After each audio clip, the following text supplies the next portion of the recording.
ये नीपा को 2 मिनट में निपटा देते हैं। ये चमगादड़ बैट से आता है। 3 तरीके से आपको पकड़ सकता है। एक है सीधा बैट से, उनकी थूक या पिसाब मतलब या नीरा पीते हो, ताड़ी पीते हो तो उबाल के पी लो, मज़ा किरकिरा हो जाएगा, लेकिन क्या करेंगे। आधे कच्चे फल मत खाओ जो रास्ते पे गिरे हैं, धो के खाओ।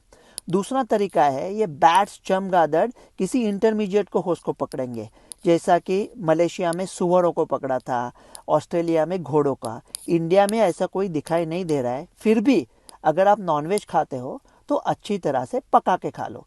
तीसरा तरीका है इंसान टू इंसान, ह्यूमन टू ह्यूमन ट्रांसमिशन। अब आई पैंडेमिक वाली बात, लेकिन इसका पैंडेमिक नहीं हो सकता, क्योंकि जिस आदमी को निपा हुआ है वो इतना गंभीर तरह से बीमार होगा कि वो बाहर जाके फैला नहीं पाएगा, और ये रेस्पिरेटरी सिक्रीशन से नहीं फैलता, तो मास्क का कुछ ज़रूरत नहीं है।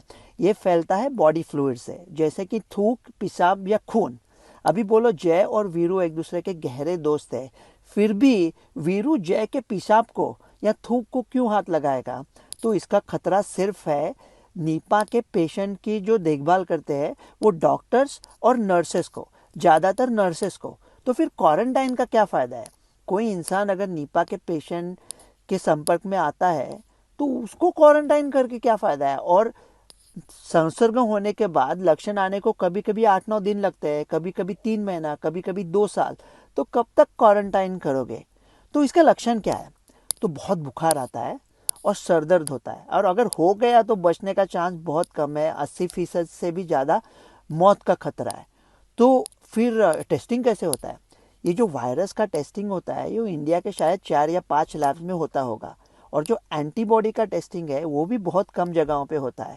तो ऐसे अगर खबरें आने लगी ना, जैसे किसी छोटे से शहर में चुन्नू मुन्नू लैब में ये आ गया, तो समझ लो कि फेंक रहे हैं। तो क्या इसका वैक्सीन बन सकता है। अरे वैक्सीन तो हम किसका भी बना सकते हैं, लेकिन फ़ायदा क्या है यार। लाखों वायरस है, क्या करोड़ों वैक्सीन लोगे, छोड़ दो। धोखा बहुत कम लोगों को है। इसकी दवाई है क्या, बारे बहुत दवाई है, लेकिन कोई चलती नहीं है, मतलब दवाई नहीं है। मोनोक्लोनल एंटीबॉडी किसी भी वायरस का अमेरिका 6 हफ्ते में बना सकता है, लेकिन वो बहुत महंगा होता है।